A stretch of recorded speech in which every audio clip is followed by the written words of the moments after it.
Under understanding Buddhism. The world. Finian Hogan.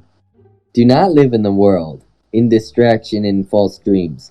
Outside the Dharma, arise and watch. Follow the way joyfully through this world and beyond. Follow the way of virtue. Follow the way joyfully through this world and on beyond. For consider the world a bubble, a mirage. See the world as it is, and death shall overlook you.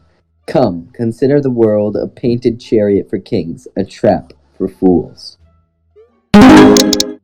My verse talks about how everything in life should be able to be abandoned and left behind for a chance of something greater, and that everything in life has a chance of making your life insurmountably worse. Even if you are a good person, the world does not care.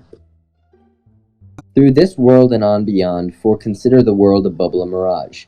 This is a metaphor for everything you think is obtainable and right in front of you is a lie to throw you off course, and that everything in your path is too far out.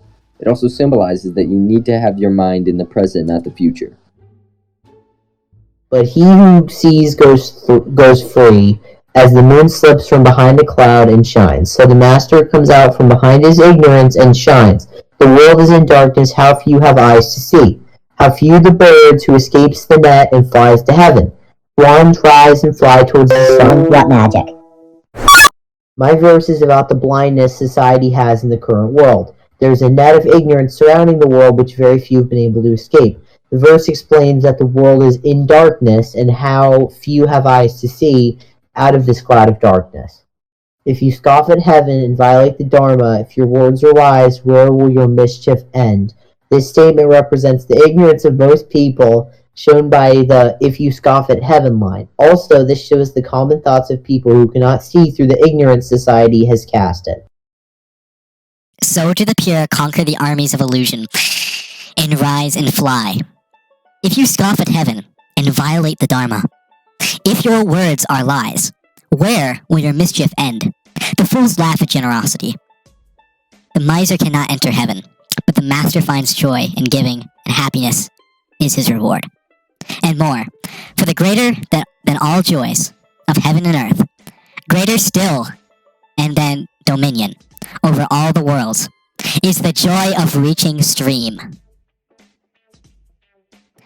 My verse demonstrates that if you perform wicked actions, those actions will be almost impossible to break free from. The more sins you commit, the easier it becomes to commit them. A near unbreakable cycle of sin will be in motion. So do the pure conquer the armies of illusion, and rise and fly. This brief bit is an imagery of how the people that live pure lives will always surpass those who are wrongful. This poem talks about how inevitably cruel the world is and how there is no way around it other than to attempt to live in harmony with it. No matter how much of a morally good person you are, you still get the same treatment as everyone else in the end.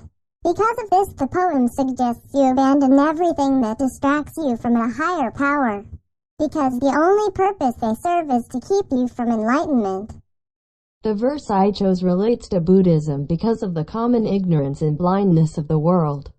In Buddhism, only one person has reached enlightenment, and much of the world is in ignorance. In the verse, very few have reached enlightenment, which is a parallel to the Buddhist nature. A spiritual person could learn the common ignorance of society and how to reach enlightenment.